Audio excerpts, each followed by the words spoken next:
Bienvenidos a nuestra 11ª sesión del seminario Introducción a la Ética Filosófica. El día de hoy estaremos hablando sobre la pobreza y la caridad como uno de los más importantes problemas éticos desde el punto de vista práctico, tanto en la antigüedad como en la modernidad y en el pensamiento contemporáneo. Uno de los grandes desafíos de las relaciones humanas y uno de los grandes desafíos de la ética en el contexto de la vida cotidiana. Vamos a comenzar señalando que la preocupación por la pobreza no es una preocupación nueva, no es una preocupación que haya surgido recientemente en el contexto de las últimas décadas o incluso de los últimos siglos. La preocupación por la pobreza es tan antigua como el pensamiento filosófico mismo y tan antigua como la propia civilización occidental. En este sentido, las primeras preocupaciones de carácter ético o moral con respecto al hecho de que algunos individuos vivan en condiciones de precariedad extrema, la podemos encontrar tanto en el pensamiento religioso monoteísta, en el judaísmo y en el cristianismo, como también en la filosofía helenística clásica y la filosofía helenística del periodo alejandrino. En ambos casos nos encontramos con una pregunta o una preocupación sobre si está bien que las personas vivan en unas condiciones que sean inferiores a las necesarias para llevar una vida digna o para llevar una vida que pueda garantizar un mínimo de satisfacción o un mínimo de felicidad para estas personas. Nos encontramos con pensadores como Diógenes de Sinope, quien ya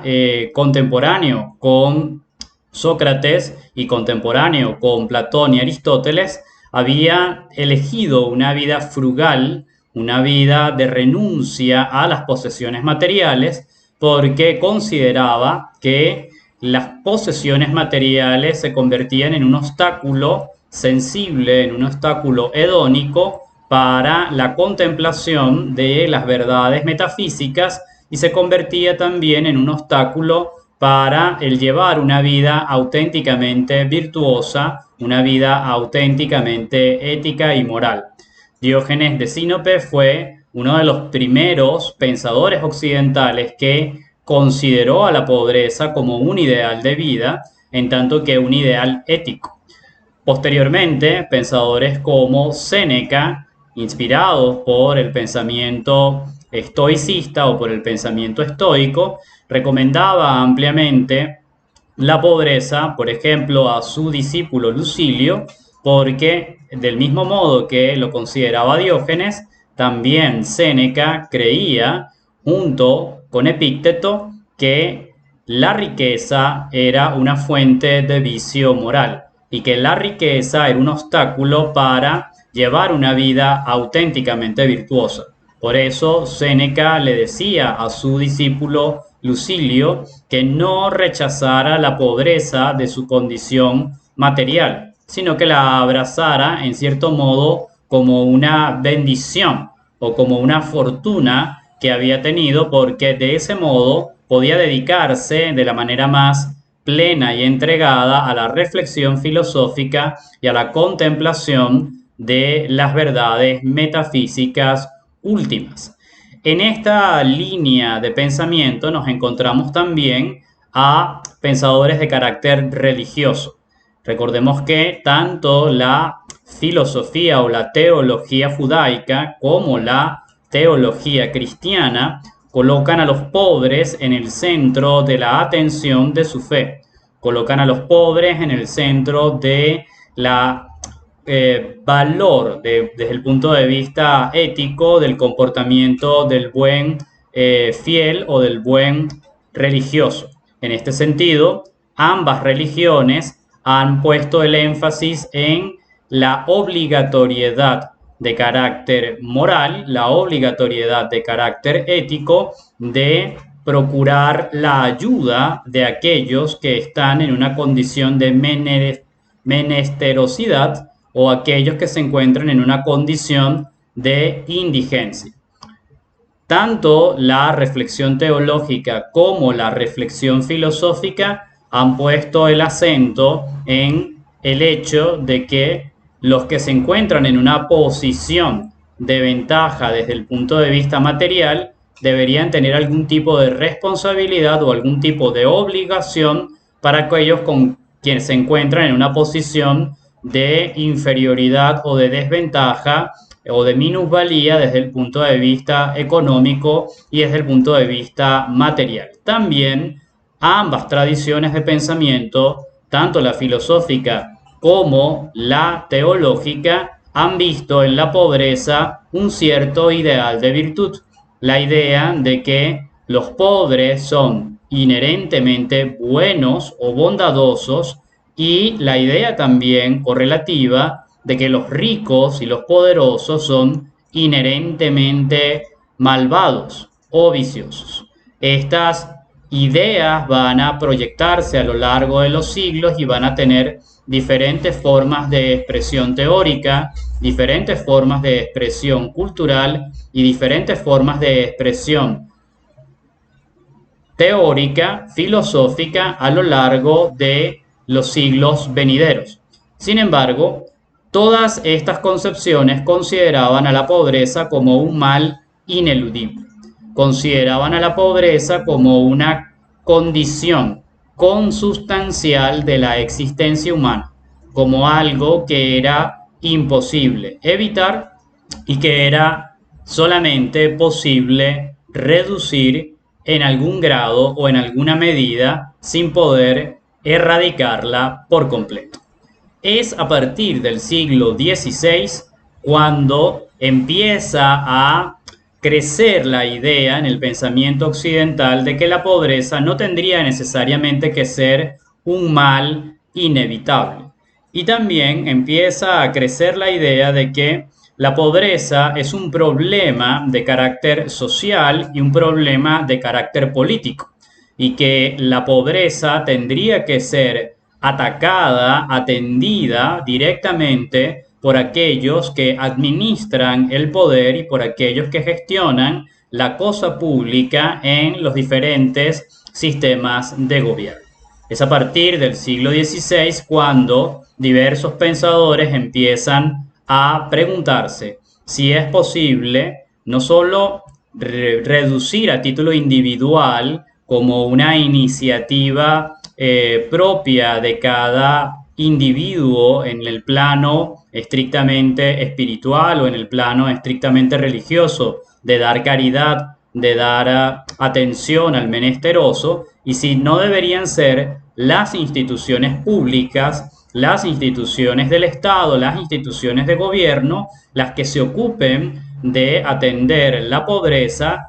atendiendo fundamentalmente a las consecuencias indeseables y en muchos casos catastróficas que la pobreza representa para cualquier sociedad.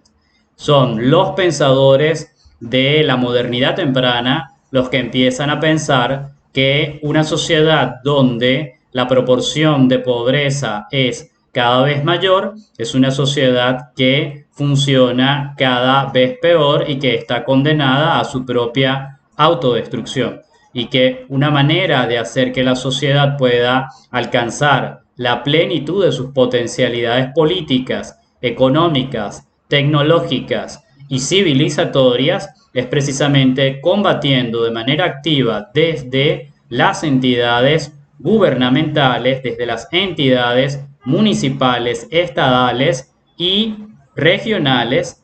todo lo que tiene que ver con la menesterosidad, con la indigencia, con la pobreza en su carácter más extremo. Esta reflexión con respecto a reducir tanto como se pueda y gestionar lo mejor que sea posible la pobreza dentro de la población, luego va a tener un segundo momento que también se le ha llamado la segunda ilustración con relación al problema de la pobreza en finales del siglo XIX y principios del siglo XX, cuando se empieza a considerar que dadas las recientemente adquiridas capacidades del hombre para alterar la naturaleza según sus necesidades y sus propósitos humanos, era posible soñar con que en el corto o mediano plazo hubiese las condiciones necesarias de productividad como para erradicar de manera definitiva la pobreza de la faz de la Tierra y evitar y prevenir que cualquier individuo o ser humano se encontrara en una situación de desventaja o de vulnerabilidad socioeconómica. El problema de la pobreza ha sido entonces un problema que ha atravesado toda la historia de la civilización occidental y ha tenido diferentes aproximaciones a lo largo de esa historia. Sería importante acotar cómo precisamente estos pensadores de la primera ilustración del siglo XVI en torno al problema de la pobreza precisamente conceptualizaban o entendían el hecho de no tener lo necesario para cubrir las propias necesidades en una sociedad altamente competitiva y en una sociedad altamente demandante. Uno de los primeros grandes pensadores que en la modernidad temprana se detuvo a reflexionar sobre el problema de la pobreza fue el español Juan Luis Vives, quien en el siglo XVI fue encomendado por el reino de los Países Bajos a hacer un estudio con relación a la cuestión de la menesterosidad y con relación al problema de la pobreza dentro de los reinos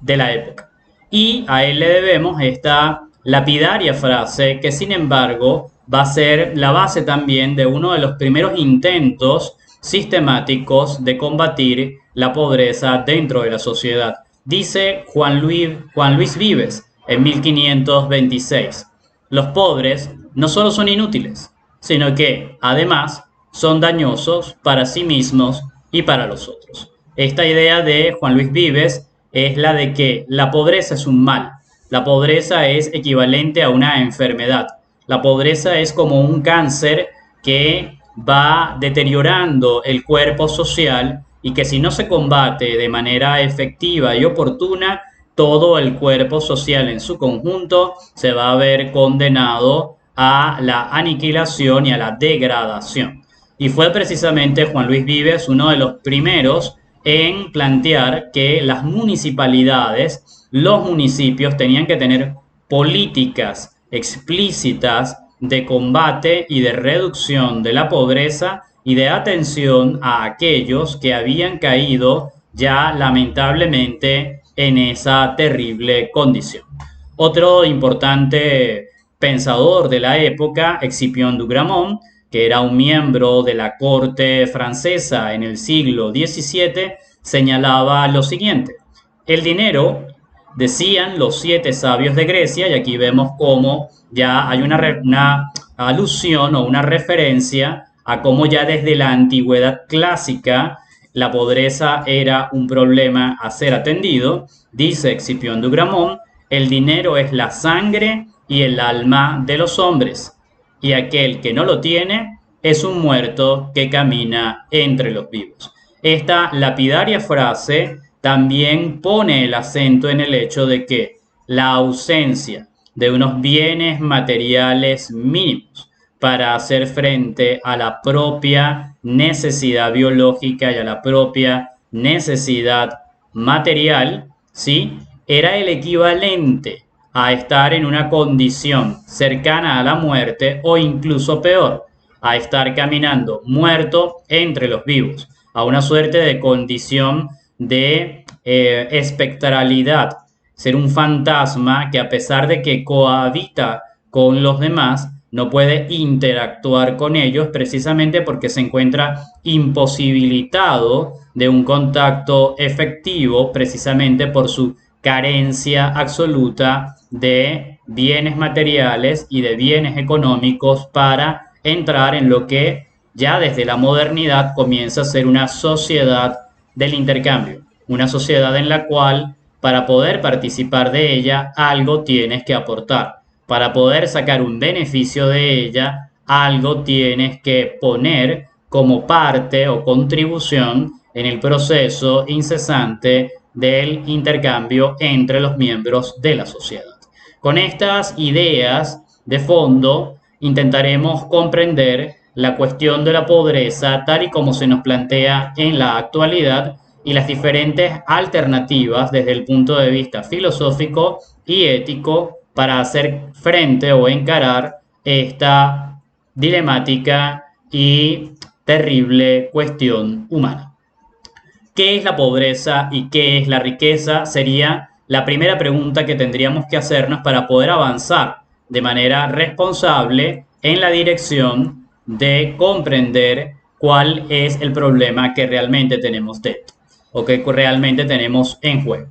En primer lugar, habría que señalar que pobreza y riqueza son términos relativos. Son términos relativos que se entienden en la medida en que cada uno de ellos remite a una cierta realidad que encara o que tiene vinculación precisamente con su contraparte.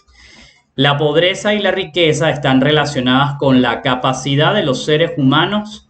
para satisfacer sus necesidades básicas y la capacidad de los seres humanos para acumular progresivamente una reserva de valor que pueda ser luego intercambiada por bienes y servicios que atiendan a esas necesidades o incluso excediendo esas necesidades que atiendan a los deseos, a las preferencias, a las expectativas y a los proyectos que cada uno de esos individuos se traza a sí mismo. Por lo tanto, ser pobre o ser rico está en relación directa a la capacidad de cada individuo para hacerse con lo necesario para garantizar su propia existencia y la de los suyos e incluso para poder avanzar más allá en la realización de metas, de proyectos, de expectativas que no se limitan solamente a la mera subsistencia.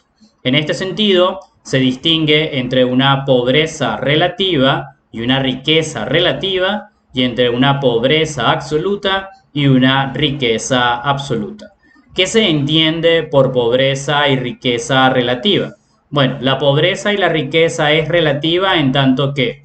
alguien tiene la capacidad para hacerse de menos o de más bienes y servicios que aquellos que se encuentran en su vecindario inmediato. Por vecindario inmediato no vamos a entender una localidad en particular. Lo que vamos a entender es que estos individuos se encuentran en relación con otros individuos de manera directa e indirecta. Estos otros individuos pueden estar en una posición de ventaja o de desventaja en la capacidad para obtener bienes y en la capacidad para disfrutar de determinados servicios. Si se encuentran en una posición de ventaja, esos otros individuos son relativamente más ricos. Si se encuentran en una posición de desventaja, esos otros individuos son relativamente más pobres. Si el que se encuentra en una posición de ventaja es uno es relativamente más rico que sus vecinos. O si el que se encuentra en una posición de desventaja es uno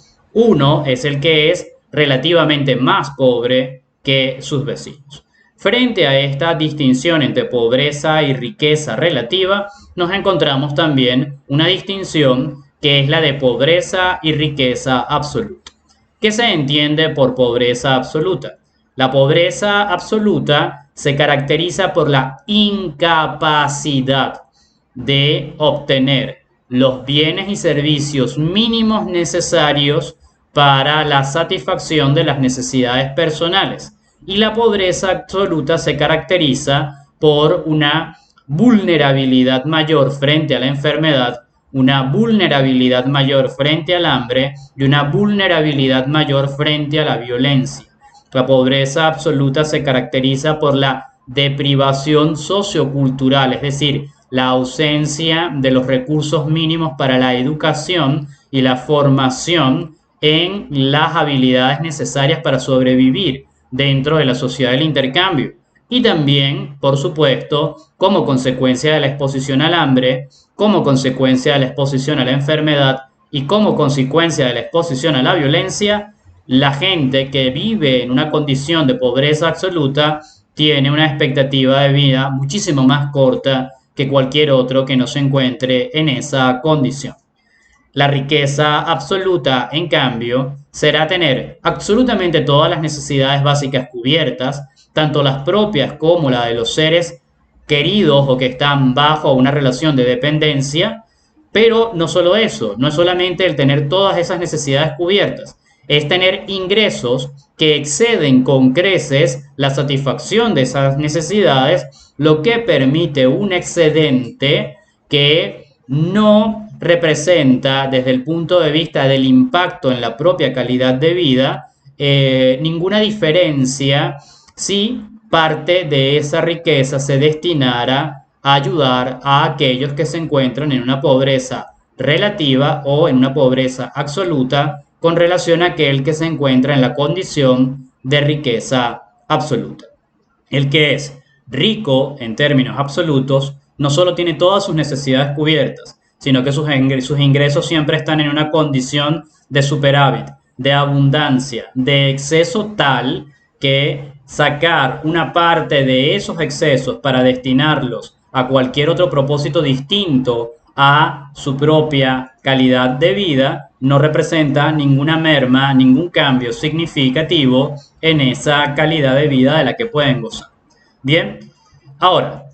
hay que distinguir entre bienes y servicios esenciales y bienes y servicios suntuarios. Por bienes y servicios esenciales entenderemos aquellos productos acabados o aquellas actividades que otros realizan por nosotros que son indispensables para la satisfacción de nuestras necesidades básicas. Necesidades como la vivienda, necesidades como la salud, como la educación, la seguridad, el transporte o el entretenimiento. Todas estas necesidades básicas de los seres humanos requieren de productos acabados, de mercancías, pero también requieren de servicios, es decir, de actividades que otros realizan por nosotros y que son condición de posibilidad y condición indispensable para que podamos tener satisfechas y cubiertas esas necesidades vitales. Sin embargo, los bienes o mercancías disponibles no son únicamente bienes esenciales y los servicios de los cuales podemos gozar o disfrutar no son únicamente servicios esenciales. Hay una amplia gama de bienes suntuarios y hay una amplia gama de servicios suntuarios. Por suntuarios entenderemos todo aquello que no es indispensable para la subsistencia personal y que con base en el criterio de la subsistencia personal se pueden considerar lujos. Se pueden considerar lujos en tanto que son optativos, en tanto que son opcionales y en tanto que opcionales son prescindibles. Podemos acceder a ellos si tenemos la capacidad para ello, pero no son indispensables, urgentes, para que podamos mantener nuestra existencia biológica y nuestra existencia psicológica y espiritual. Son los bienes y servicios esenciales los que se consideran fundamentales como criterio para poder establecer los grados de pobreza y como criterio para poder establecer también los grados de riqueza, en tanto que todo lo que excede esos bienes y servicios esenciales serían, por definición, bienes y servicios suntuarios o lujosos a los que algunos individuos, pero no todos, pueden permitirse o tener el lujo de acceder. En esta línea también habría que hacer distinciones finas también con respecto a el origen de la pobreza y al origen de la riqueza. Por una parte, podemos distinguir entre una pobreza y una riqueza voluntaria y podemos distinguir entre una pobreza y una riqueza involuntaria. La pobreza involuntaria es aquella que existe con independencia de las decisiones y acciones que haya tomado el individuo que la padece. Es decir, la pobreza involuntaria puede ser sencillamente por causa de nacimiento, por haber nacido precisamente en el estrato económico y en la sociedad más materialmente vulnerable o más materialmente desfavorecida. Pero también la pobreza involuntaria puede venir por enfermedad física o enfermedad mental que impida poder entrar dentro de la sociedad del intercambio participando activamente en ella, o puede ser consecuencia de los conflictos bélicos internos o externos que pueda tener una sociedad, de los desastres naturales o incluso, como es el caso lamentable de Venezuela, de una crisis humanitaria compleja como consecuencia de un proceso de deterioro estructural de todas las instituciones públicas y una contracción dramática de la economía interna de una sociedad o de un país que empuja de manera inevitable a grandes sectores de la población de una condición de pobreza relativa a una condición de pobreza absoluta. En todos estos casos estamos hablando de una pobreza que es involuntaria, porque no tiene que ver con las decisiones o acciones que haya tomado el individuo que se encuentra en esa condición. Del mismo modo, en la riqueza voluntaria, las acciones y decisiones del individuo no han jugado un papel en la condición de ventaja que este individuo tiene con respecto a sus vecinos. Esta riqueza involuntaria es producto también del accidente del nacimiento, haber nacido dentro del estrato socioeconómico más pudiente o el estrato socioeconómico materialmente más aventajado dentro de una determinada sociedad. Pero también puede ser la consecuencia de una herencia, puede ser consecuencia de un patrimonio familiar al que el individuo no ha aportado activamente, pero se ve indirectamente beneficiado de esa riqueza de carácter familiar, o incluso por cuestiones del azar, en el que por casualidad alguien adquiere un billete de lotería sin que necesariamente su intención sea hacerse rico y que sin embargo la fortuna lo favorece en una circunstancia en particular y alcanza de la noche a la mañana cambiar su situación de pobreza relativa o de pobreza absoluta a una condición de riqueza involuntaria. Luego, por supuesto, también estarían la pobreza y la riqueza voluntaria, cada una de las cuales, por cierto, puede subdividirse en subcategorías que van a ayudar a entender también la complejidad del problema ético que tenemos delante. La riqueza voluntaria puede ser lícita, en el sentido en el que es una riqueza que se adquiere producto del trabajo, del emprendimiento, de las actividades empresariales en general que realice un individuo, de sus capacidades inventivas o intelectivas para desarrollar nuevos productos o nuevos servicios o nuevas tecnologías, o incluso en aquellos casos en los cuales alguien de manera sistemática y sostenida intenta conseguir la fortuna a través de la adquisición de rifas, de boletos de lotería, de sorteos, de certámenes, con, digamos, una apuesta probabilística o una apuesta estadística sobre la posibilidad de sacar un beneficio de esas acciones particulares. En todos esos casos, esta pobreza, esta riqueza es una riqueza voluntaria, pero también es una riqueza lícita, una riqueza que se adquiere sin romper, sin alterar, sin violar, sin escapar a las reglas vigentes dentro de una determinada sociedad. Pero también hay una riqueza que es de carácter ilícito, una riqueza que es el producto de la corrupción de los funcionarios públicos, o una riqueza que es el producto de actividades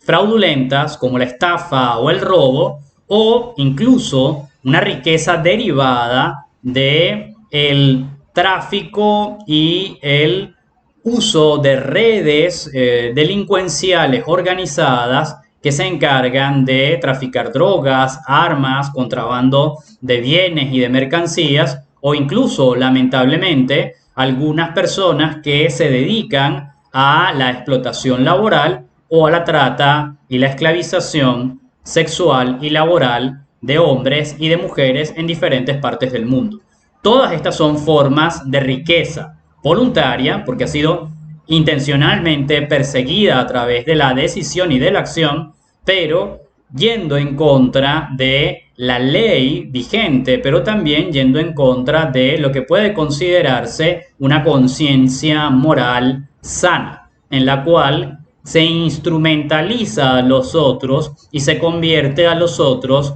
en mercancías. Mercancías que pueden ser vendidas, mercancías que pueden ser explotadas y mercancías que pueden ser desechadas. Frente a la riqueza voluntaria, lícita e ilícita, nos encontramos también la pobreza voluntaria. La pobreza voluntaria puede ser deseada o deseable, como la que ya hemos mencionado al inicio de esta sesión, que era la pobreza perseguida por Diógenes de Sinope por convicción ética, o la pobreza admirada por un estoico filósofo como Séneca, ¿sí?, que la recomendaba a sus discípulos como Lucilio, o también una pobreza que está revestida de un cariz de espiritualidad, de un cariz de religiosidad, como en el caso de el religioso Francisco de Asís, quien hizo votos de pobreza precisamente porque creía que de ese modo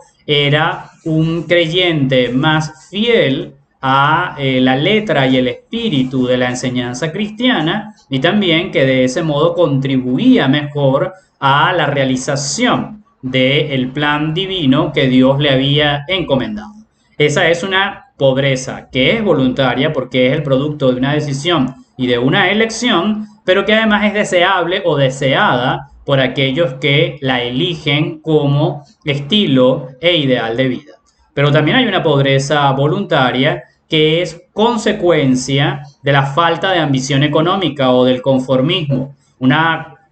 pobreza voluntaria que es consecuencia de la ineptitud financiera, en el sentido de no tener el criterio y no tener las habilidades apropiadas para tomar las decisiones correctas con respecto al manejo de los escasos recursos, ilimitados recursos que se poseen en un momento determinado. Pero también esa pobreza voluntaria puede ser la consecuencia derivada de hábitos, la consecuencia derivada de preferencias subjetivas, la consecuencia derivada de acciones como los juegos de envite y azar que pueden conducir a la ludopatía, o las adicciones a determinadas drogas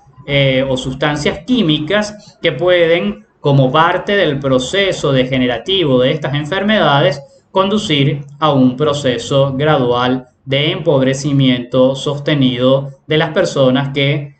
tienen estas aficiones y que luego terminan desarrollando estas enfermedades. Bien, en esos casos podemos decir que esa pobreza es voluntaria porque es la consecuencia de una acción y la consecuencia de un conjunto de decisiones personales, pero que es indeseable. Es una pobreza que le pesa precisamente a aquel que se encuentra en esa condición, a diferencia de aquel que, como Séneca, Diógenes o Francisco de Asís, la han elegido como un ideal o proyecto de vida personal. Podemos ver entonces que la cuestión ética sobre qué hacer con la pobreza y si hay o no una obligación moral de ayudar a los otros tiene matices importantes dependiendo de qué tipo de pobreza o qué tipo de riqueza estamos hablando, en qué punto, en qué grado se encuentra cada individuo y cuál es su grado de participación en las decisiones que conducen a esta condición de carácter personal. Veamos entonces cuáles son los datos actuales sobre la riqueza y los datos actuales sobre la pobreza que podemos disponer o tener en el presente para poder también entender la magnitud y la naturaleza del problema y tomar una posición adecuadamente informada cuando entremos en la discusión de carácter estrictamente ético o de carácter estrictamente filosófico. Una fuente interesante de información con relación a la riqueza es el Instituto de Investigación del Banco Suizo, el Banco de Crédito Suizo, que anualmente genera un reporte global sobre la riqueza y nos permite contemplar cuál es la situación a nivel mundial con respecto a la producción de bienes, a la producción de servicios y a la generación de riqueza material. En primer lugar, el informe del Instituto de Investigación del Banco Suizo de Crédito señala que la pobreza en el último año, o más bien la riqueza en el último año, ha aumentado en un 2.6%, alcanzando cifras como la de 360 billones de dólares como, digamos, el capital global con el que cuenta la humanidad en un momento determinado y que es comparativamente con el año anterior 2.6% superior a la riqueza existente en el año 2018. Lo que significa, señala este instituto, que hay un nuevo récord histórico en términos de aquellos que se consideran ricos dentro de los parámetros que utilizan las diferentes instituciones económicas y las diferentes instituciones bancarias para evaluar la renta que cada individuo tiene. Cualquier persona que tenga ingresos anuales cercanos a los 70.000 o más de 70.000 dólares anuales, entonces se considera, según estas instituciones, una persona que ha superado el umbral de la pobreza relativa y ha entrado ya en lo que se considera el umbral de la riqueza relativa. Estas personas, estos adultos, han alcanzado un nuevo récord histórico. Se ha incrementado en un 1.2% con respecto al 2018 la cantidad de adultos en el mundo que tienen ingresos anuales superiores a los 70.000 dólares norteamericanos. ¿Qué significa esto? Significa también que ha habido un aumento en la cantidad de millonarios en todo el mundo. Hay 1.1 millones más de millonarios en el mundo actualmente con relación al año anterior. Bien, aproximadamente 46,8 millones de personas poseen 158 billones de dólares, que es aproximadamente el 44% del total de la riqueza mundial. Es decir, cerca de casi 47 millones de personas poseen casi la mitad de toda la riqueza que se genera en el mundo. También este instituto de investigación señala que la riqueza a nivel mundial se prevé que seguirá en aumento, por lo menos un 27% más en los próximos 5 años. Es decir, para estas instituciones internacionales para evaluar la economía mundial, hay buenas perspectivas con respecto al incremento de la capacidad de las sociedades contemporáneas para seguir generando bienes y servicios y para poder seguir generando riqueza material. También señala este informe, ¿sí?, los países que tienen menor renta son los países que de hecho van a contribuir más al crecimiento de la economía global. Lo que significa o se entiende que los países menos ricos van a ir creciendo en sus capacidades para generar riqueza y por lo tanto se irán haciendo menos pobres de manera relativa en los próximos 5 años. Bien, y esto es un dato particularmente interesante, según el Instituto de Investigación del Banco Suizo de Crédito, ¿sí?, que es que la desigualdad entre pobres y ricos en términos relativos ha disminuido. Ha disminuido durante los primeros años del siglo XXI. Es decir, durante estos primeros 20 años, la cantidad de pobres relativamente es menor que la cantidad de pobres relativamente que había a finales del siglo pasado. Mientras que en el año 2000, ¿sí?, el 11% de la población, ¿sí?, se encontraba en una condición de pobreza relativa y en una desventaja con respecto a los que tenían mayor riqueza, ¿sí? En este momento, el 18% de la riqueza mundial reside en ese 90% de la población con menores ingresos. Antes, el 90% inferior de la población solamente tenía acceso al 11% de la riqueza global. Esto, por supuesto, según datos de este instituto de investigación. Podemos ver también en este mismo informe, ¿sí?, que se señala que casi 3.000 millones de habitantes en el planeta, ¿sí? Aproximadamente el 57% del total de los adultos en el mundo, tiene ingresos anuales inferiores a los $10.000, lo que se considera que están por debajo del umbral de la pobreza relativa, ¿sí? Y los que tienen entre 10.000 y $100.000 de patrimonio anual vienen a ser el sector de la población que mayor incremento relativo ha tenido con respecto a mejorar su condición socioeconómica. Bien, con respecto al año 2000, donde había solamente 514 millones de personas que tuvieran ingresos entre 10.000 y $100.000, que es la franja intermedia, ¿sí? Ahora, en 2019, tienen ya cerca de 1.700 millones de adultos que se encuentran dentro de esta franja particular de acceso a bienes, servicios y a riqueza material en particular. Esta misma institución nos grafica en forma de una pirámide cómo se distribuye la pobreza y la riqueza dentro de la población mundial. Cerca de 3.000 millones de personas, más o menos el 57% de la población mundial, está por debajo de los $10.000 anuales y se encuentra en una condición de pobreza relativa importante.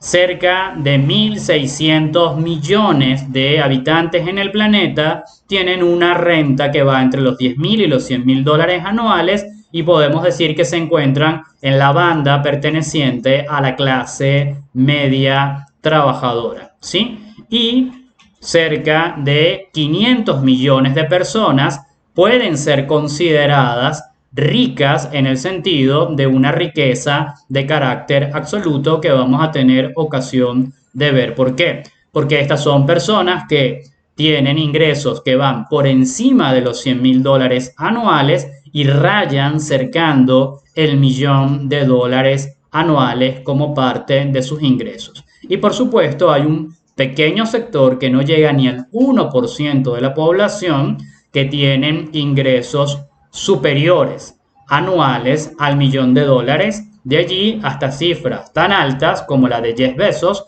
que puede llegar a facturar más de 157 billones de dólares a nivel anual.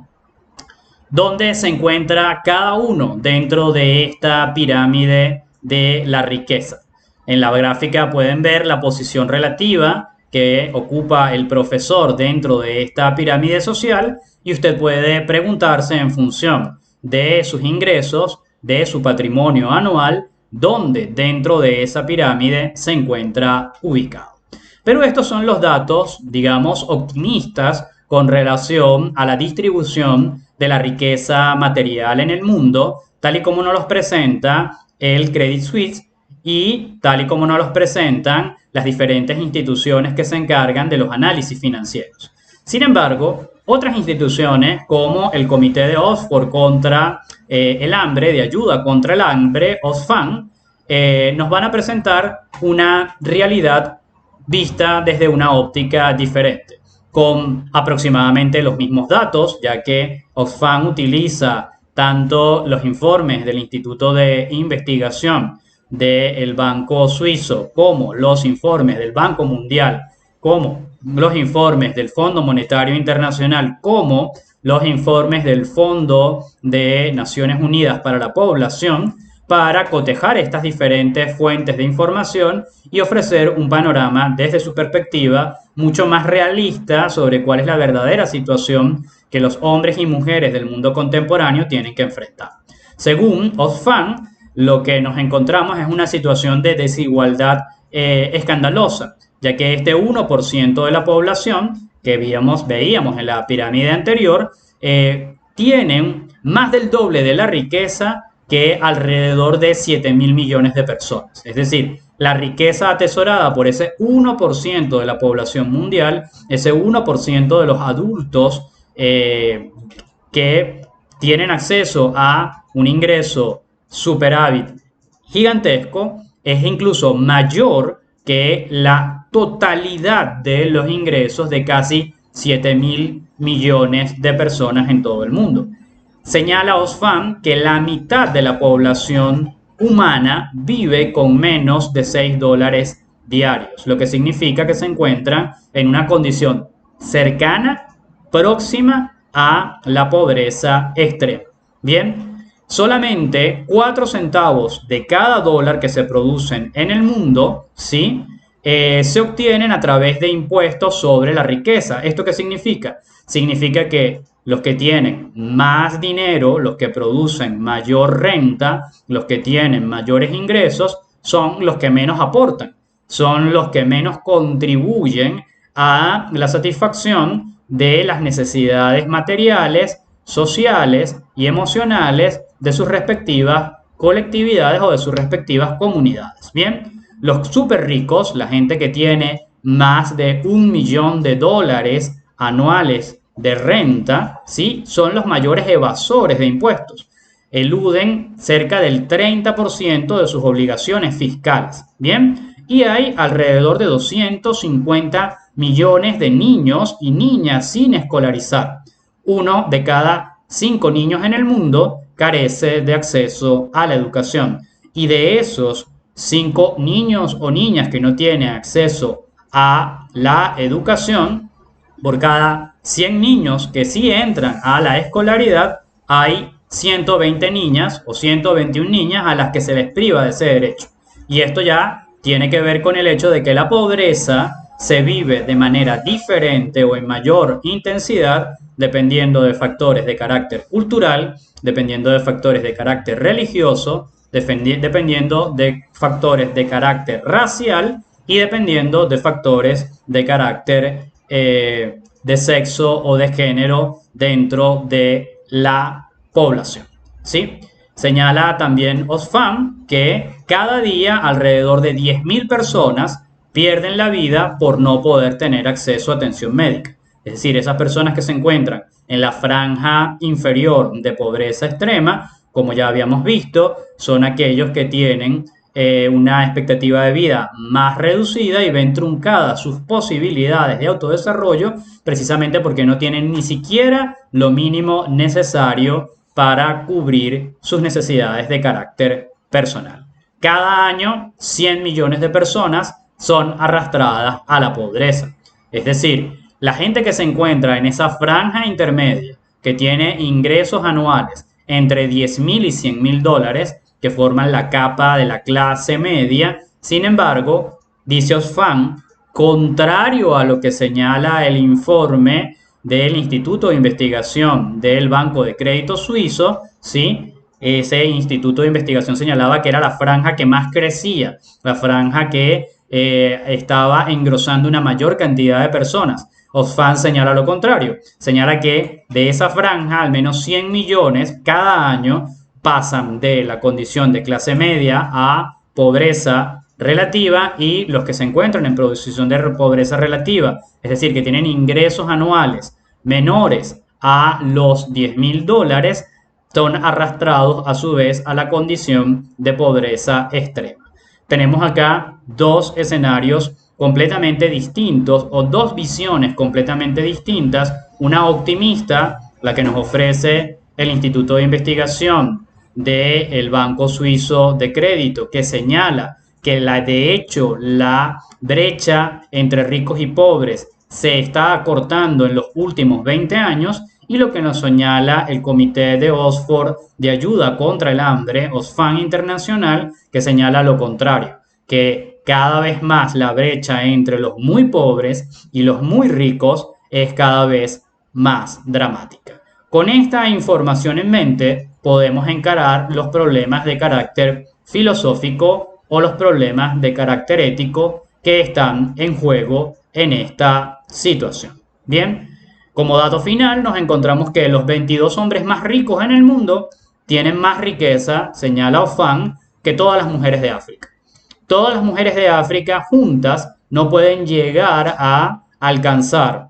la riqueza de estos 22 hombres que se encuentran en la posición de mayor ventaja socioeconómica en el planeta. Bien, y por supuesto, el trabajo de cuidados ejercido por las mujeres equivale a una cierta cantidad del ingreso anual que lamentablemente esas mismas mujeres no ven remunerado. Es decir, las mujeres que se encuentran en el hogar en condiciones de amas de casa, que cuidan de ancianos, que cuidan de hijos, que administran el hogar, esas labores pueden ser cuantificadas y esas labores también generan riqueza. Solo que las que generan esa riqueza, sin embargo, se ven alienadas y expoliadas por la sociedad, que no le permite recibir precisamente lo que les correspondería si ese trabajo doméstico fuese adecuadamente remunerado. Todo esto nos lo muestra el Comité de Oxford de Ayuda contra el Hambre y de nuevo formará parte de lo que necesitamos saber para poder encarar el problema filosófico y el problema ético de la pobreza.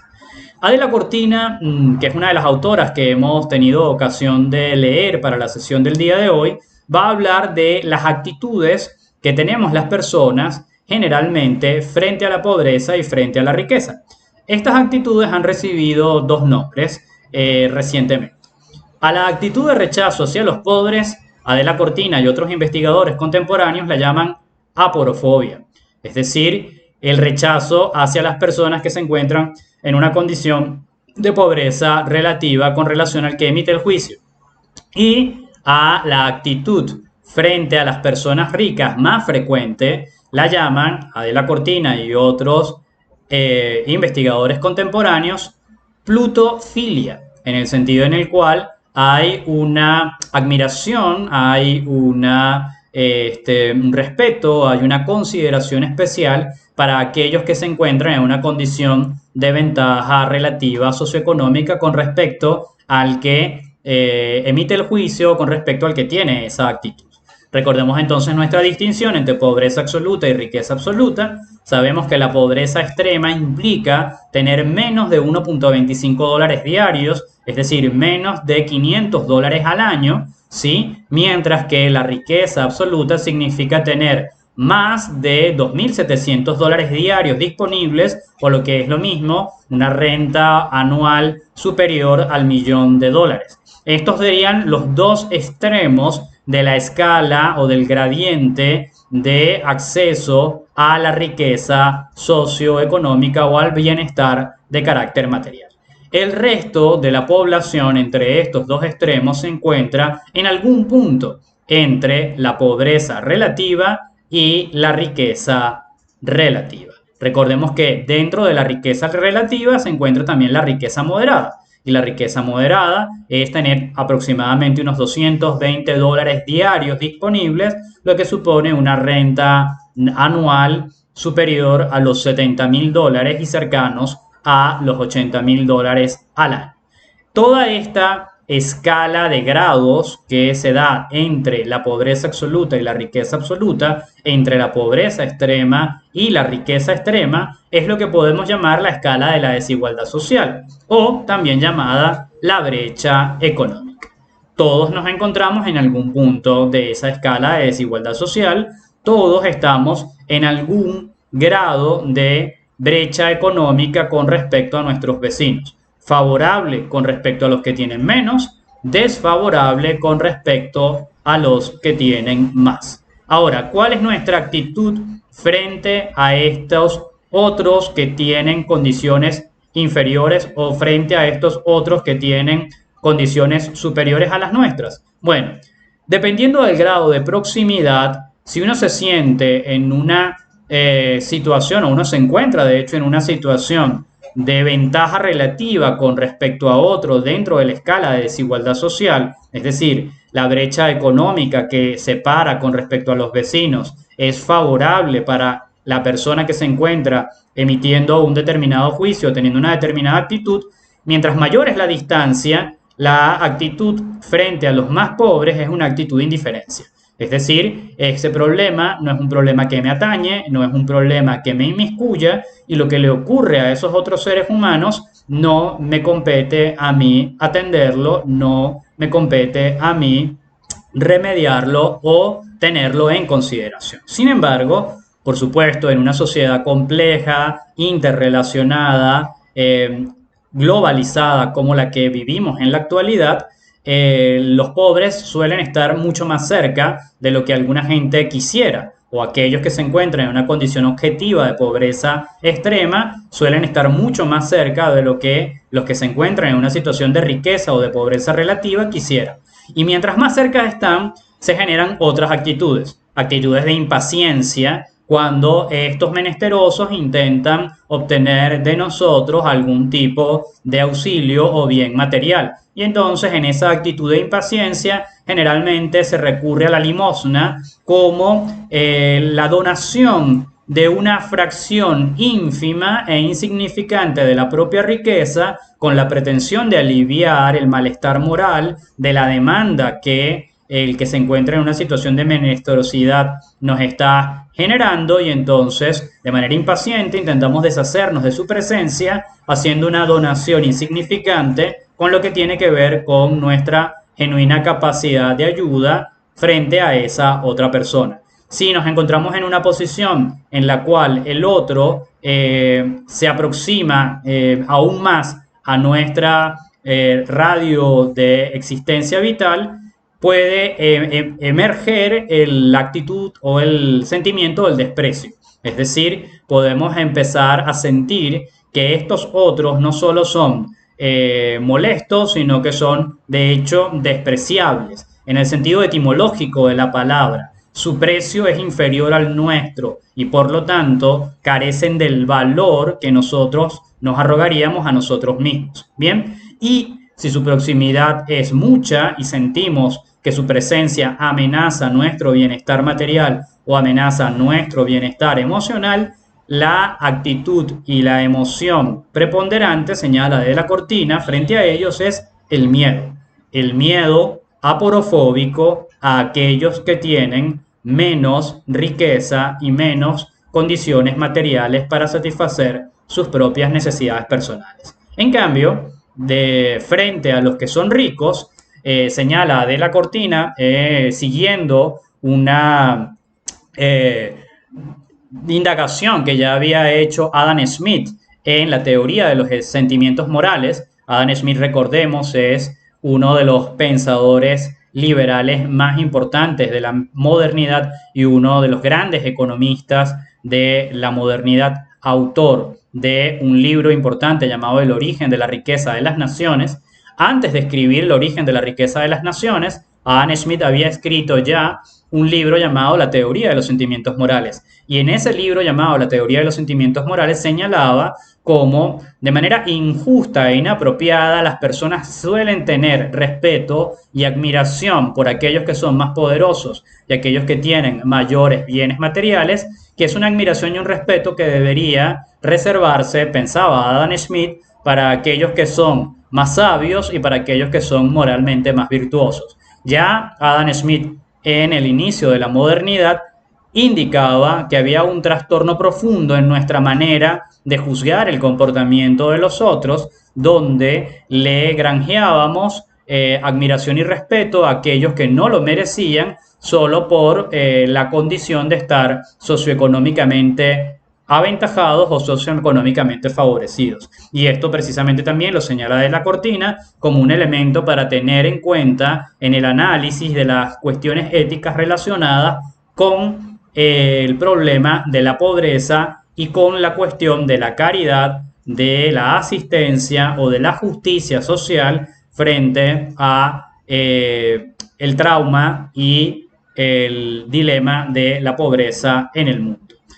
Adela Cortina insistirá en que nuestro cerebro es aporofóbico, que estamos biológicamente, evolutivamente diseñados por la biología para favorecer a aquellos que representan una mayor expectativa de supervivencia y de transmisión de nuestro potencial genético a las generaciones siguientes. Y por supuesto, la pobreza suele ser sinónimo de enfermedad, suele ser sinónimo de debilidad, suele ser sinónimo de precariedad y suele ser sinónimo de muerte. Y por lo tanto, estamos evolutivamente diseñados para tener una actitud de desprecio aporofóbica con cualquiera que se encuentre en una situación de desventaja relativa con relación a nosotros. Y por lo tanto señalará Adela Cortina que esto es un dato que no podemos ignorar cuando intentamos discutir la cuestión ética con respecto a qué hacer con la pobreza en el mundo. Tenemos datos empíricos con relación a la cantidad de riqueza en el mundo y la distribución de esa riqueza, datos empíricos sobre la cantidad de pobreza en el mundo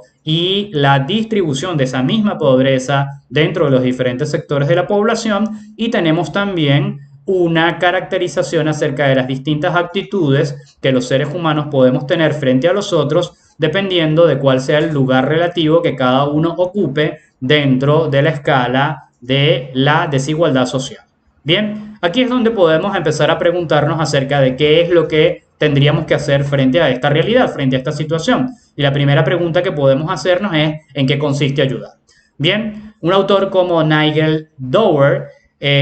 insistirá en que hay que distinguir diferentes formas de ayuda.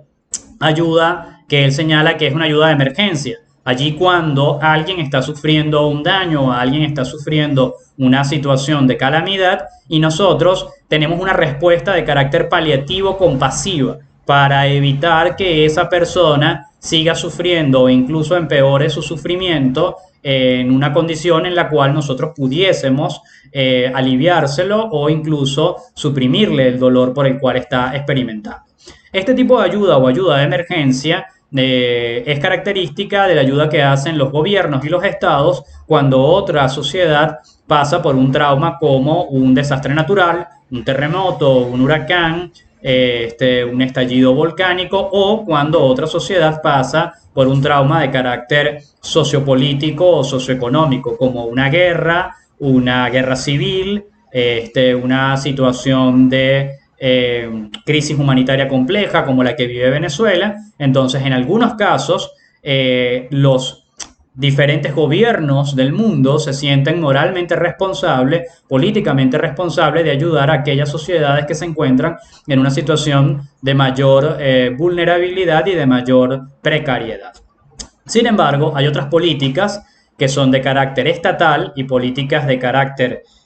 internacional por diferentes organismos multilaterales que se encargan de la ayuda al desarrollo. Es decir, ya no atacar de manera paliativa y en forma compasiva una situación concreta que ha aumentado la desigualdad, el dolor, el sufrimiento y la pobreza en el mundo, sino precisamente atacar las bases, atacar las causas que generan la desigualdad dentro del mundo. Y a esta ayuda se le llama ayuda al desarrollo. Generalmente son las ayudas que hacen de manera directa o indirecta los países con mayor renta o mayor Producto Interior Bruto a aquellos otros países que se encuentran fuertemente rezagados en el proceso de desarrollo, países llamados del tercer mundo o también países en vías de desarrollo. Bien, ya hemos visto también que estas dos ayudas, tanto la ayuda de emergencia como la ayuda al desarrollo, pueden ser de carácter público u oficial, estatal, o pueden ser de carácter privado. Diferentes fundaciones, diferentes organizaciones no gubernamentales o fondos privados que, movidos también por un ideal caritativo, movidos también por un ideal ético, movidos también por una responsabilidad de carácter religiosa o política, se sienten conminados a actuar de manera eficiente en el intento de reducir, de prevenir y de paliar la desigualdad y la pobreza en el mundo. Hay, nos señala Dower, diferentes tipos de ayudas que pueden ser caracterizadas de diferente manera y que tienen diferente alcance y que por lo tanto también serán de diferente pertinencia con relación a la cuestión ética de qué hacer con el tema de la pobreza. Dower distingue entre la ayuda, la caridad y la justicia, y establece una serie de criterios que permiten juzgar cuál es el alcance y cuál es el valor que cada una de estas ayudas tendrá. Estos criterios tienen que ver con que si la acción es una acción de carácter individual o una acción de carácter colectivo, si la acción es obligatoria, es un deber legalmente instituido, institucionalmente establecido, o si es de carácter opcional esa acción o esa ayuda, ¿sí? Si la acción apunta en la dirección de aliviar el sufrimiento ya existente, satisfaciendo necesidades básicas, o si la acción apunta en la dirección de proteger derechos de carácter fundamental que se le consideran inalienables a las personas por su condición de ser seres humanos. O si estas acciones ya no apuntan solo a aliviar el sufrimiento, sino que apuntan en la dirección de eliminar las causas de la desigualdad y todavía más algunas acciones que tienen la intención reparatoria de lo que se consideran daños históricos. Pensemos, por ejemplo, que una parte importante de la prosperidad y una parte importante de la riqueza de Occidente se debe a una historia de conquistas, se debe a una historia de explotación, se debe a una historia de conflictos bélicos en los cuales los perdedores, los conquistados, los que se encontraron históricamente sometidos a el poder militar, económico, tecnológico y cultural de las sociedades occidentales, fueron sistemáticamente explotados y sistemáticamente expoliados de su riqueza originaria. Y por lo tanto, piensan algunos, es un deber moral reparar ese daño histórico que, aunque las generaciones actuales no fueron las que lo cometieron, son, según estos teóricos, responsables por la condición de ventaja, llamémosla de riqueza involuntaria, que los pone en una posición favorable frente a sus pares del presente, quienes se encuentran en una situación de desigualdad como consecuencia de esa historia de explotación del pasado. Entonces, Dower señalará que en el caso de la caridad se satisfacen fundamentalmente tres criterios. Primero, que la caridad es una acción de carácter eminentemente individual y es también una acción de carácter eminentemente opcional. No estamos obligados a ser caritativos. Podemos, si así lo deseamos, ofrecer de nuestro patrimonio una fracción, la que queramos, según nuestro propio criterio y cuando creamos conveniente esa fracción a alguien que pueda necesitarla. Y la caridad tiene única y exclusivamente un alivio de carácter transitorio del sufrimiento ajeno, o un alivio incluso de carácter transitorio del sufrimiento psicológico de aquel que ofrece la caridad, en tanto que disminuye su sentimiento de culpa cuando es confrontado con la realidad injusta a la cual otros se encuentran sometidos. Frente a la caridad nos encontramos la justicia. La justicia satisfaría todos los criterios establecidos por Dower, con excepción, por supuesto, de la opcionalidad, ¿sí? ¿Por qué? Porque la opcionalidad y la obligatoriedad son mutuamente excluyentes. Una acción o bien es permitida y por lo tanto opcional, o una acción es obligatoria o por lo tanto está mandada o está prohibida. En este caso, no hay manera de que la opcionalidad y la obligatoriedad puedan estar juntas dentro de una misma consideración. La justicia, por supuesto, puede ser y es eminentemente de carácter colectivo, pero por supuesto que atañe también a que los individuos obren de manera justa en sus acciones individuales o de sus acciones particulares. Y la justicia va a intentar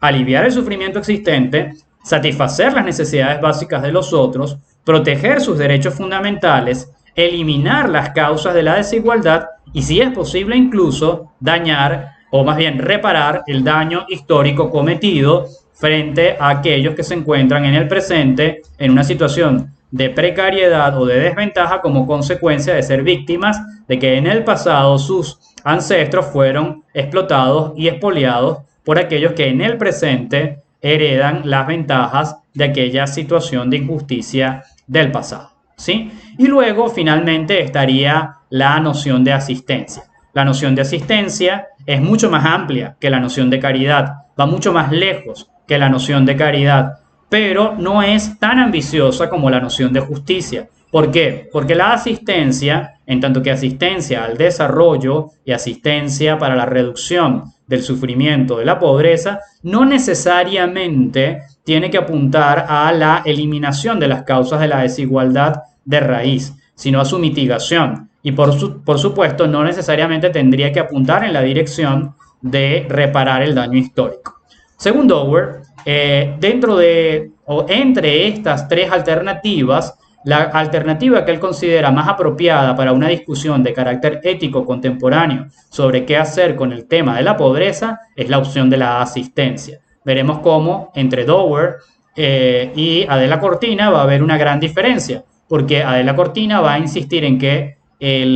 la obligatoriedad, el deber moral de ayudar a los otros y de mitigar la pobreza es un deber principista, deontológico, vinculado con la justicia. Mientras que en el caso de Dower, lo que va a señalar es que ciertamente la pobreza es un problema moral importante, pero no se puede exigir a las generaciones del presente cargar encima a cuestas con las causas de la desigualdad provenientes del pasado y menos aún con la reparación de esos daños que no fueron daños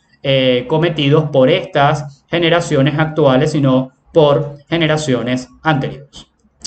Dower señalará también que la cantidad y la calidad de la ayuda que se pueda suministrar en un momento determinado depende de una serie de factores. Factores que tienen que ver con el temperamento personal. Cada individuo, cada sociedad también, cada institución tiene una mayor o menor disposición para la ayuda. Y eso va a tener una incidencia directa en qué cantidad de ayuda ofrece y qué calidad de ayuda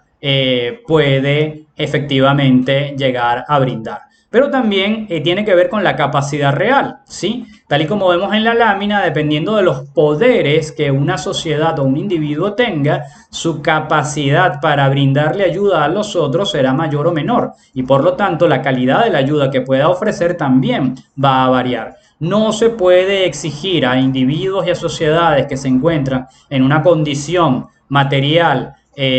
precaria que sean igualmente responsables con la pobreza extrema que aquellas sociedades que se encuentran y aquellos individuos que se encuentran en una condición económica, tecnológica, material y social muy superior que el resto, porque, por supuesto, dado su mayor poder resolutivo, ese mayor poder resolutivo debería acarrear también una mayor responsabilidad moral. Pero no son los únicos elementos a tener en consideración, no son los únicos factores. También están las circunstancias que en un momento determinado pueden jugar a favor o en contra de ofrecer ayuda a una determinada población, y también está en juego la ocasión o la oportunidad. Es decir, a veces es el momento urgente en el cual hay que ofrecer la ayuda, pero las circunstancias no lo permiten, o a veces las circunstancias son las apropiadas, pero no es la oportunidad o la ocasión propicia para poder brindar la ayuda.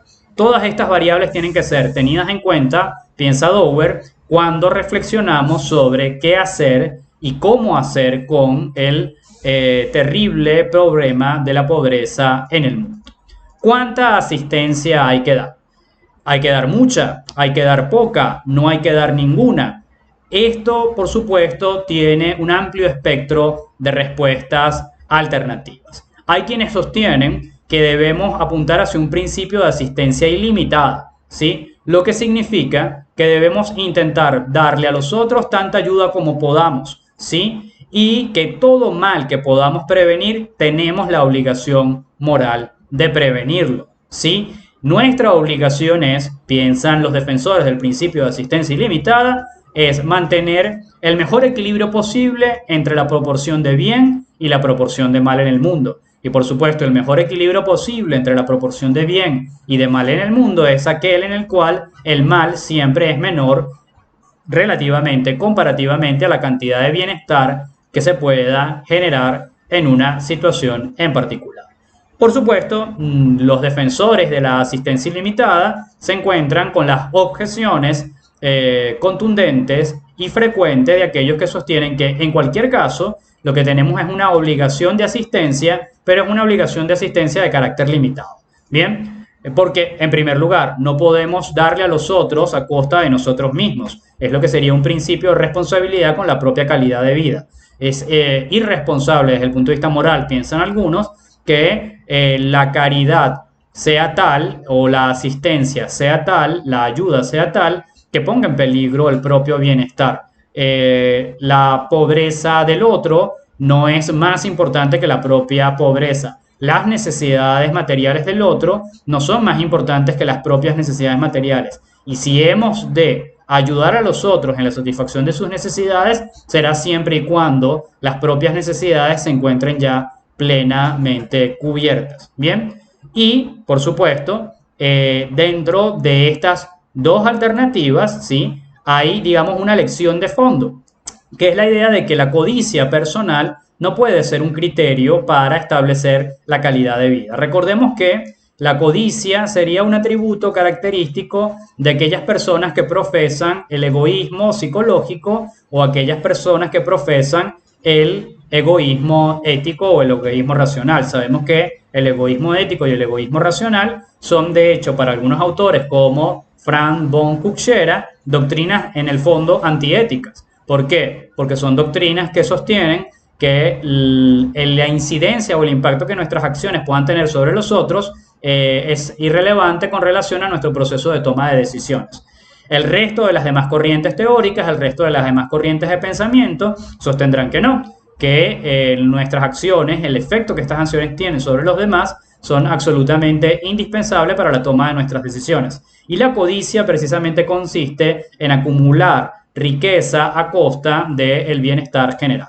donde la única necesidad que cuenta es la necesidad del individuo codicioso. Y, de hecho, sostendrán algunos, la asistencia en realidad es una dimensión no cuantificable de la vida moral. No podemos realmente poner en una escala cuantitativa cuánta asistencia dar y fijarle un determinado punto de corte a partir del cual estaría bien o estaría mal no darlo. Sería algo propio de la conciencia reflexiva o de la conciencia moral que cada sujeto particular y cada sociedad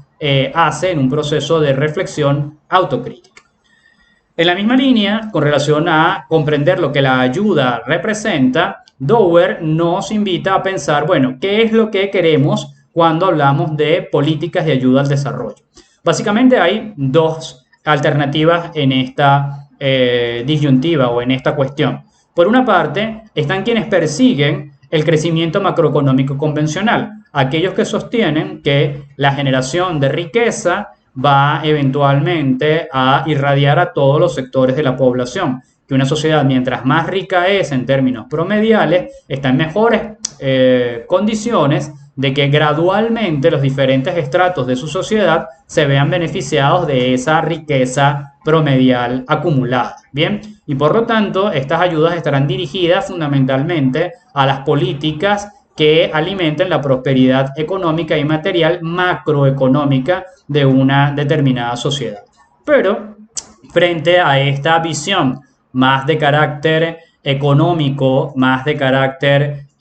material, nos vamos a encontrar aquellos que consideran que el desarrollo no puede ser limitado solamente a la creación de riqueza, sino que el desarrollo tiene que ver con la justicia social, tiene que ver con la distribución justa de ese crecimiento económico o de esa riqueza generada, ¿sí? Que de hecho algunas políticas macroeconómicas para aumentar la riqueza promedial pueden ser terriblemente injustas y de hecho empujar a grandes sectores de la sociedad hacia la pobreza extrema. Aunque promedialmente la sociedad sería más opulenta, algunos sectores se verían fuertemente pechados o fuertemente castigados por esas políticas macroeconómicas que no tienen en cuenta la equidad o la justicia en la repartición de las oportunidades y en la repartición de los bienes y los servicios dentro de una determinada sociedad. Bien, además, piensan los defensores del crecimiento con justicia social, ¿sí? Las políticas de desarrollo de los países occidentales no deben ser etnocéntricas, deben respetar el marco cultural de cada una de las culturas de los países en desarrollo o de los países del tercer mundo que, aunque tienen el mismo derecho al bienestar material y a la justicia social, no se tienen que estar obligados necesariamente a compartir los mismos valores, las mismas creencias, los mismos códigos de conducta que los códigos de conducta y las cosmovisiones imperantes en el mundo occidental. Bien, y esto es fundamental. Algunos defensores de la perspectiva del crecimiento o del desarrollo con justicia social sostendrán que beneficiar a las clases pobres no tiene que ser sinónimo de beneficiar a las clases ricas. Es decir, apuntar hacia el empoderamiento de las clases más desfavorecidas no tiene que significar, y no debe significar de hecho, incrementar la brecha entre los ricos y pobres. Generar más riqueza, pero solo generar más riqueza para aquellos que tienen menos. Si generar más riqueza es para que también los que tienen más tengan aún más, Algunos de los defensores de esta perspectiva considerarán que esa alternativa es igualmente inmoral.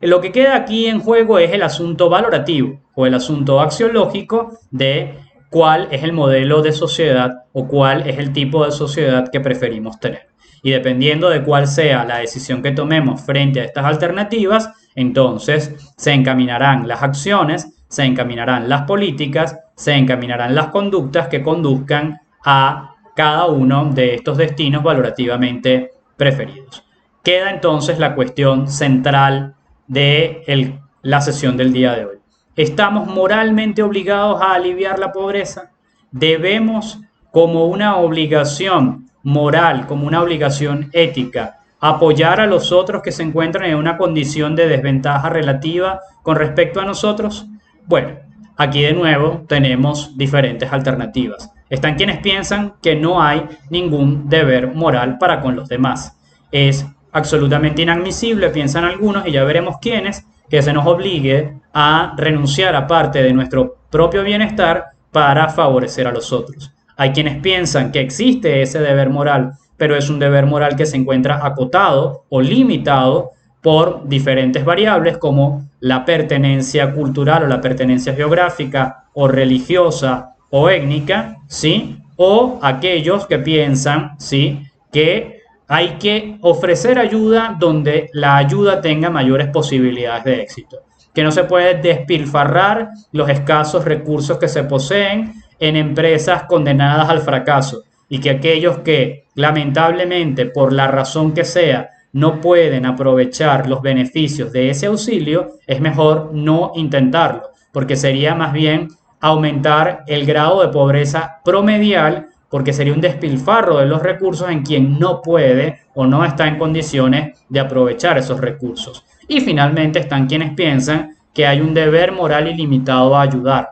¿Por qué? Porque piensan que el mundo es ya una sociedad de carácter global y una comunidad moral unificada, que esta consideración, digamos, de carácter parcializada, de que solamente estamos moralmente obligados a ayudar a los que están dentro de nuestra esfera de influencia, nuestra esfera de proximidad, es una visión miope y es también una visión egoísta, porque el mundo contemporáneo es un mundo globalizado en el que absolutamente cualquier acción propia tiene una incidencia directa o indirecta en una persona que se encuentra a miles de kilómetros en alguna otra parte del globo. Y que esa persona que se encuentra en alguna otra parte del globo, también sus acciones tienen una incidencia favorable o desfavorable de manera directa o indirecta con cada uno de nosotros. En esta misma línea acerca de si es un deber moral aliviar la pobreza, nos vamos a encontrar con diferentes posiciones desde el punto de vista teórico. Los deontólogos contemporáneos, pero no todos, porque de hecho Adela Cortina,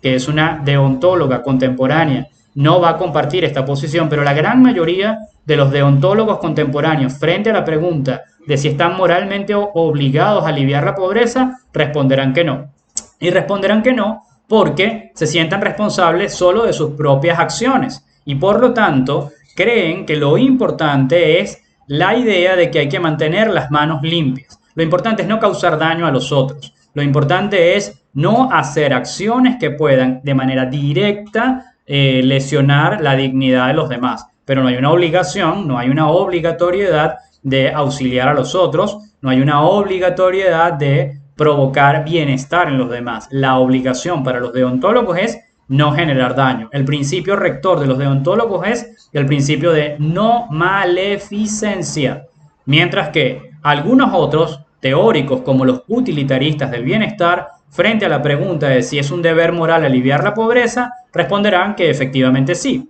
Porque a diferencia de los deontólogos, cuyo principio rector es el de no maleficencia, los utilitaristas del bienestar se rigen por el principio de beneficencia, el principio según el cual estamos moralmente obligados a maximizar el bienestar general, a generar la mayor cantidad de bien en el mundo que nos sea posible. Y por lo tanto, que no solo somos responsables de nosotros mismos, sino que también somos responsables por acción y por omisión de lo que pueda ocurrir con los otros. Bien, frente a estos dos teóricos o tipos de teorías, nos vamos a encontrar la posición de los egoístas éticos y de los libertarios. Quienes, frente a la pregunta si están moralmente obligados a aliviar la pobreza, responden taxativamente que no. Y responden taxativamente que no por un asunto de principios. Porque una obligación de ayudar violaría su libertad para hacer con su propiedad lo que consideren más conveniente. Para los egoístas éticos y los libertarios, todos y cada uno de nosotros tenemos únicamente la obligación de cuidar de nosotros mismos y no de nadie más. Y nadie puede imponernos el deber a nivel legal o a nivel institucional de hacernos cargos de las necesidades que no sean nuestras propias necesidades. Luego nos vamos a encontrar a los comunitaristas conservadores, ¿sí? Los comunitaristas conservadores dirán que sí hay un deber moral de aliviar la pobreza, pero no de todos, sino solamente aquellos que son miembros de nuestra propia tribu,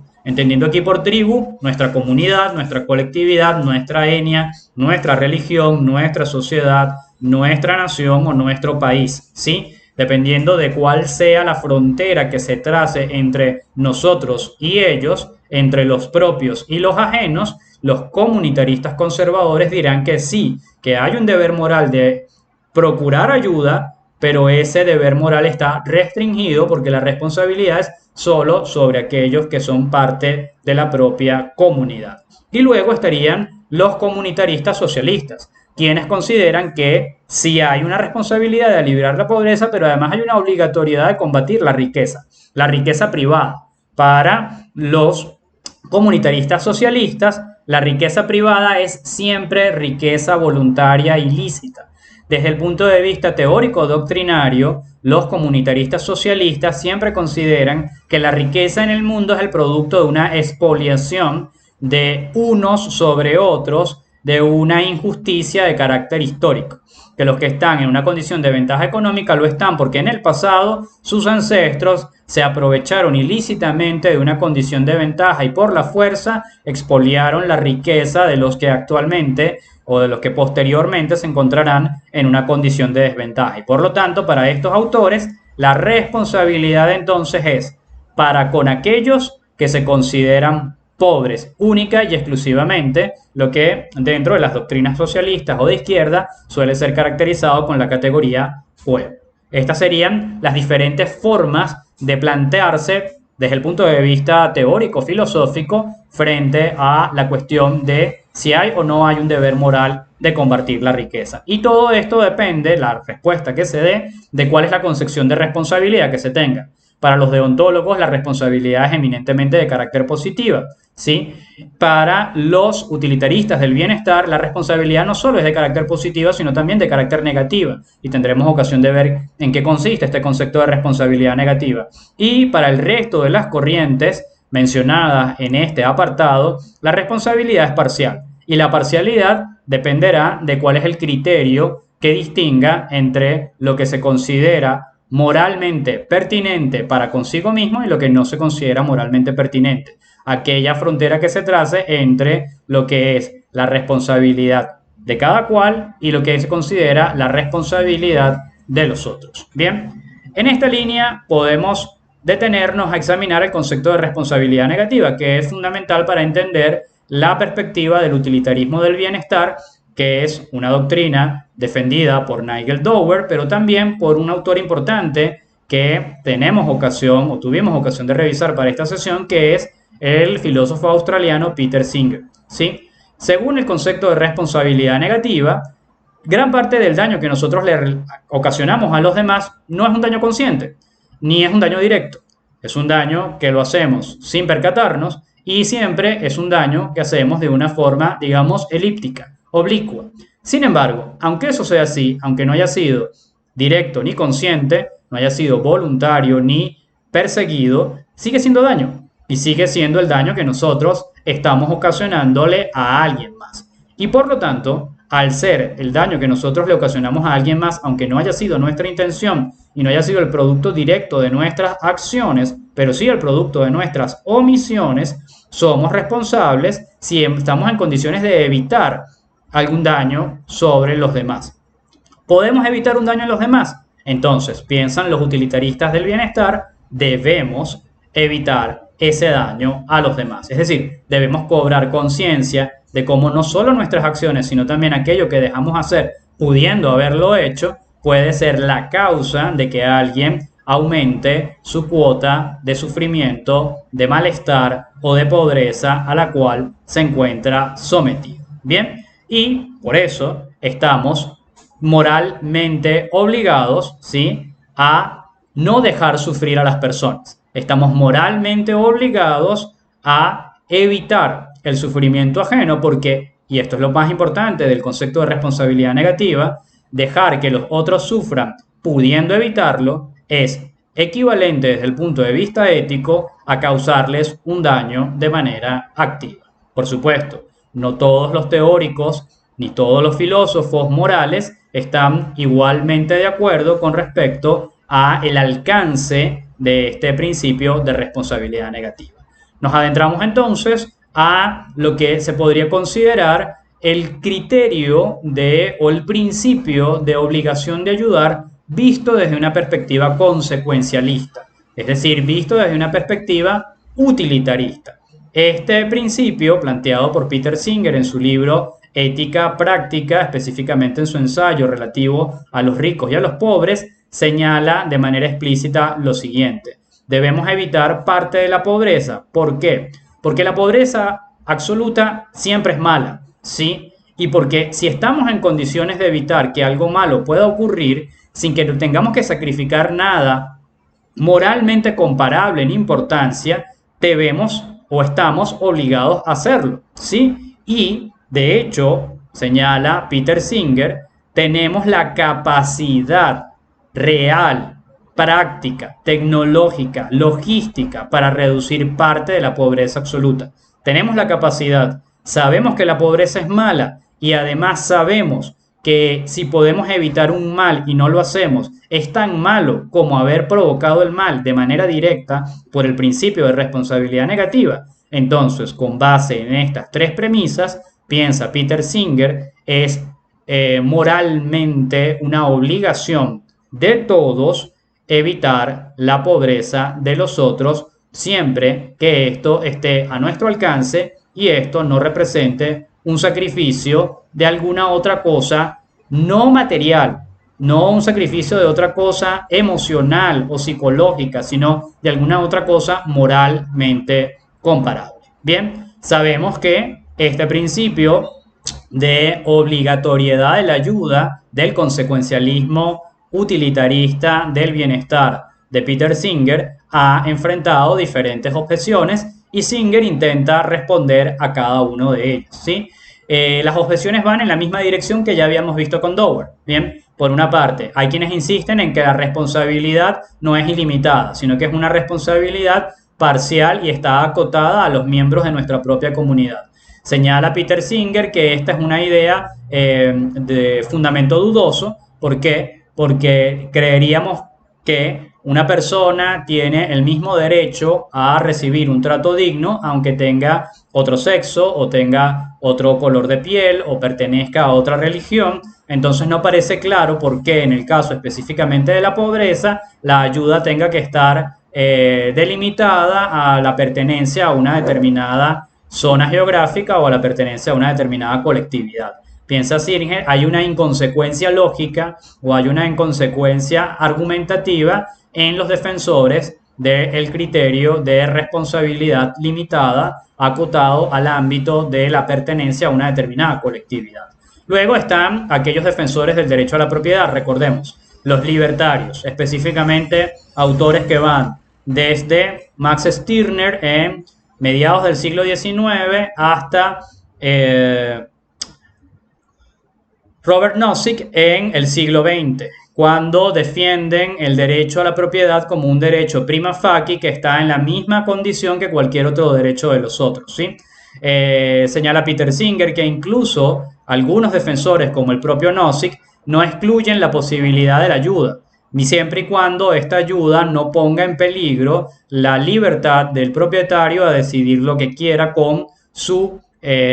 propiedad. La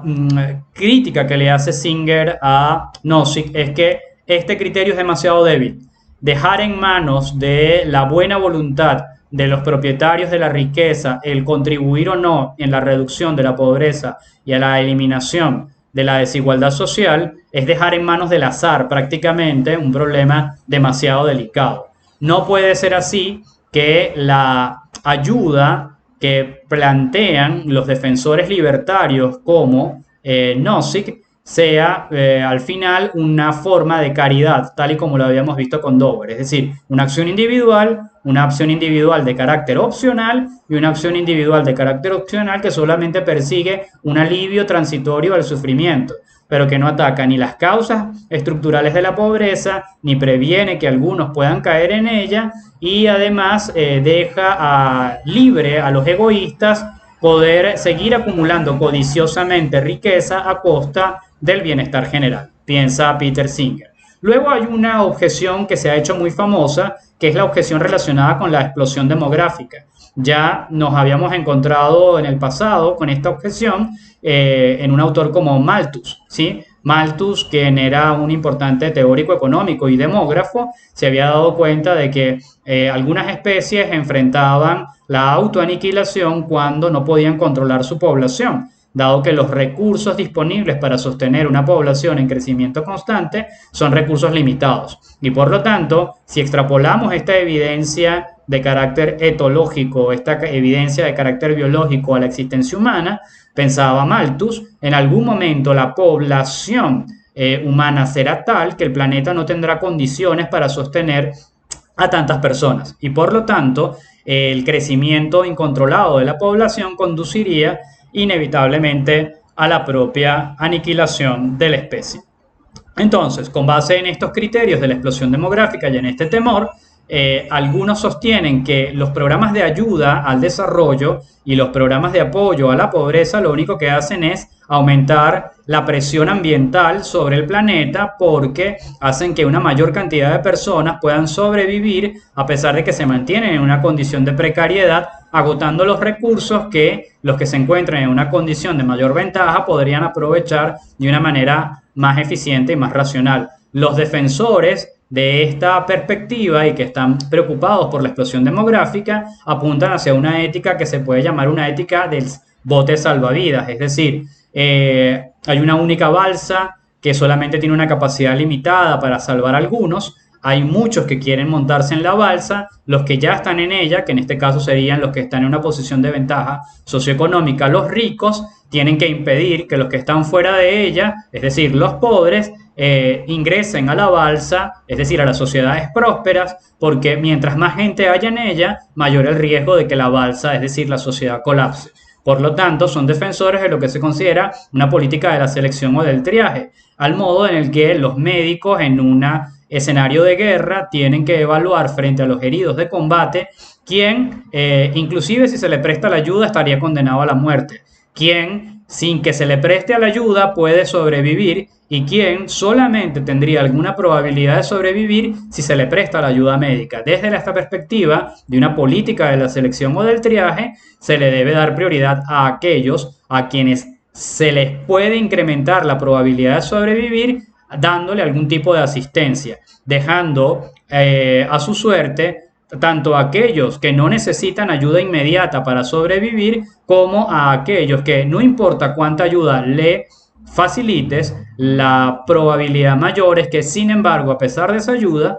ese individuo igual perezca. Entonces, los defensores de esta perspectiva sostendrán que eso es lo que es racionalmente correcto hacer desde el punto de vista de una racionalidad medios fines, es decir, de qué es lo que es mejor para salvaguardar los intereses de aquellos que tienen mejores perspectivas de sobrevivir dentro de una sociedad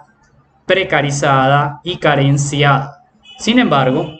Singer señala, junto con otros autores contemporáneos, que en realidad la evidencia empírica va en contra. La evidencia empírica va en contra en dos direcciones. Uno, a diferencia de lo que creía Malthus, si los seres humanos estamos en condiciones de generar nuevas e ingeniosas y originales formas de recursos que el resto de las especies no pueden. El resto de las especies están condenadas a unos nichos biológicos que hacen que efectivamente estén limitadas por la capacidad de los recursos disponibles, pero los seres humanos no están atrapados dentro de esos nichos biológicos como el resto de las especies. Y por el otro lado, señala Peter Singer, la evidencia va en contra en la dirección de que mientras más prósperas son las sociedades, la tasa de natalidad tiende a decrecer. ¿Por qué? Porque estas sociedades prósperas están menos necesitadas de tener una amplia descendencia que sea capaz de sobrevivir a la mortalidad infantil para alcanzar la adultez y que esa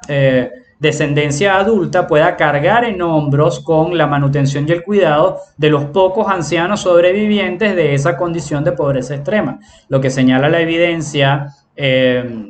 demográfica, dice Peter Singer, es que mientras más próspera es una sociedad, menos tasa de natalidad tiene y tiende a estabilizarse la tasa de natalidad con la tasa de mortalidad. Y si se busca el bienestar del tercer mundo, también se va a buscar, digamos, de manera indirecta, el beneficio medioambiental de que estas poblaciones no estén fuera de control y alcancen un estado de equilibrio que sea ecológicamente sostenible. Bien, luego están aquellos que sostienen que atender la pobreza de los países del tercer mundo o atender la pobreza de los pobres dentro de la propia colectividad es un asunto que es única y exclusivamente atinente a cada gobierno y que no es una responsabilidad de carácter individual, sino en todo caso una responsabilidad de carácter institucional. Singer, por supuesto, considera que esto es una respuesta cínica. Es una respuesta cínica porque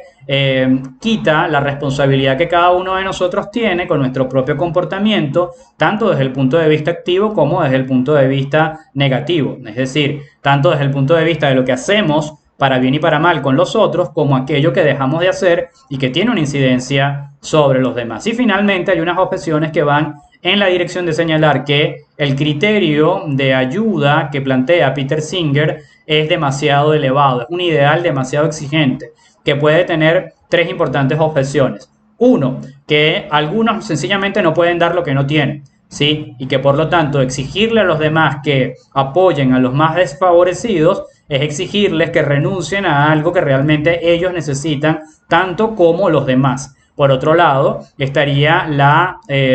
negativa al hecho de que un punto de exigencia tan alto puede ser en el fondo contraproducente. ¿Contraproducente por qué? Porque puede desestimular que la gente realmente pueda alcanzar sus objetivos. Y finalmente hablamos de una objeción que está relacionada con que nosotros tenemos una responsabilidad con nuestro propio proyecto de vida, es decir, lo que podemos llamar una obligación eudaimonista. Tenemos una obligación con nuestro propio bienestar que no puede ser condenado por intentar favorecer o intentar beneficiar a los otros. Ya hacia el final de nuestra sesión nos encontramos con la perspectiva de Adela Cortina, que el resultado al que apunta Adela Cortina es el mismo que al que apunta Peter Singer, pero el punto de partida de Adela Cortina es distinto al de Singer. Singer es un consecuencialista, es un filósofo utilitarista del bienestar. Adela Cortina es una deontóloga procedimentalista que defiende una ética de inspiración kantiana que tiene un procedimiento de fundamentación en la ética del discurso de Jürgen Habermas y de Karl Otto Appel. Así que ella va a ir en la misma dirección de que hay un deber moral de ayudar a los otros, pero su fundamento no es un fundamento utilitarista, sino principista. Señala lo siguiente, en inspiración kantiana, los pobres, como cualquier ser humano, tienen derecho a una vida digna. Tener derecho a una vida digna significa, señala Kant, que la persona no tiene un precio, porque la persona no es una mercancía. La persona lo que tiene es una dignidad. Y el único trato que se le puede dar a algo que tiene una dignidad, es decir, un valor inconmensurable que no puede ser intercambiado con otra cosa, como si fuera una mercancía, es el trato del respeto. Con base en esta idea de inspiración kantiana, Adela Cortina va a señalar lo siguiente: la pobreza involuntaria tiene un origen social, no es un origen natural, no es que es parte de la estructura de la naturaleza, del orden profundo del cosmos que haya pobreza. La pobreza es la consecuencia de unas relaciones humanas que producen desigualdad e injusticia, ¿sí? La pobreza es fundamentalmente de carácter involuntario y esa pobreza de carácter involuntario, al ser de origen social, puede ser remediada. Y no solo eso, también puede ser evitada. Y como puede ser remediada y puede ser evitada, las sociedades tienen un deber, es decir, una obligación moral de procurarle una vida digna a todos sus ciudadanos. Todos, absolutamente todos, no solamente aquellos que tienen una condición de riqueza relativa, una condición de riqueza absoluta o una condición de pobreza relativa. Todos, incluidos aquellos que se encuentran en una condición de pobreza absoluta, tienen el mismo derecho principista, humano, deontológico de gozar de una vida digna. Lo que significa necesariamente que no debe haber pobres en situación de pobreza absoluta o de pobreza extrema. Nadie debería estar en esa condición si es que va a poder ser genuinamente un ser humano. Bien, en esa línea de pensamiento, Adela Cortina va a inspirarse en un importante teórico de los derechos humanos, John Ruggie, que sostiene que las sociedades deben proteger, respetar y remediar todo lo que esté a su alcance. Y en esta línea, piensa Adela Cortina, es necesario introducir una serie de políticas y de acciones, tanto a nivel estatal como a nivel multilateral como a nivel individual, que apunten en la dirección de la reducción de la pobreza, combatir la corrupción pública, reducir las desigualdades de oportunidades entre los diferentes sectores de la población, fortalecer una economía real y no una economía financiera. La economía real es la economía en la cual la producción de bienes y servicios guarda una correlación estrecha con la cantidad de dinero circulante, mientras que la economía financiera es una economía, digamos, fantasmagórica, en la cual la cantidad de dinero circulante se mantiene de forma indiferente a la cantidad real de bienes y servicios que hay dentro de una determinada sociedad, lo que genera unas burbujas inflacionarias y lo que genera unas distorsiones innecesarias en la distribución de la riqueza material, generando que los ricos sean artificiosamente más ricos y que los pobres sean injusta y artificiosamente más pobres. Señala Adela Cortina también que hay que apuntar hacia una igualdad jurídica para todos, que la ley aplique por igual tanto ricos como para pobres, educar a todos en una ética cívica, es decir, una ética del buen ciudadano interesado en los asuntos públicos y una ética de carácter pluralista que sea congruente con una sociedad globalizada y plural, y finalmente que las empresas deben asumir su responsabilidad social, que no pueden pensar que su actividad económica tiene como único objetivo la acumulación ilimitada de la riqueza, que esa riqueza también debe ser redistribuida y debe generar o redundar en el bienestar colectivo, y la que probablemente sea la más problemática, la más cuestionada de las propuestas de Adela Cortina y que actualmente goza de una preocupante popularidad, es la idea sospechosamente socialista de que todos los seres humanos tienen derecho a una renta básica, llamada la renta básica a la ciudadanía, que es una suerte de sueldo o de dinero que el Estado le entrega a las personas indistintamente de si producen o no producen la riqueza que debería respaldar ese dinero. Esta es la más problemática de todas las propuestas que Adela Cortina adelanta en su libro Aporofobia o el rechazo a los pobres. Con estas ideas en mente, damos entonces por concluida la sesión del día de hoy.